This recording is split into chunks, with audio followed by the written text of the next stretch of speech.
తంజావూరు ఆలయం అనగానే మొట్టమొదట అందరికీ గుర్తొచ్చేది ఆ ఆలయం శిఖరం నీడ నేల మీద పడదు అని. స్థానికులు చాలా మంది అది దైవలీల అని చెప్తూ ఉంటారు. కొంతమంది లేదా విమానం నీడ పడుతుంది కానీ శిఖరం నీడ మాత్రం పడదు అంటారు. వీటిలో ఏది నిజము అంటే ఈ 2 కూడా అబద్ధమే. కొన్ని వందల సంవత్సరాలుగా స్థానికులు లేపిన పుకారిది.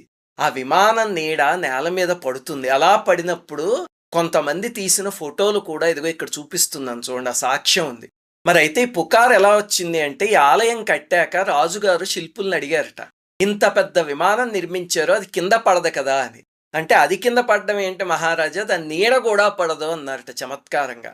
దాన్ని పట్టుకుని అదొక దైవలీల చేసేసారు. చివరికి టైమ్స్ ఆఫ్ ఇండియా పేపర్‌లో కూడా ఇదొక విచిత్రం అన్నట్టుగా పబ్లిష్ చేసేసారు. ఇక నుంచి మాత్రం తంజావూరు పేరు చెప్పగానే ఇది ఏదో విచిత్రం అన్నట్టు చెప్పేయకండి. విదేశీ దగ్గర చులకనైపోతాం మనం.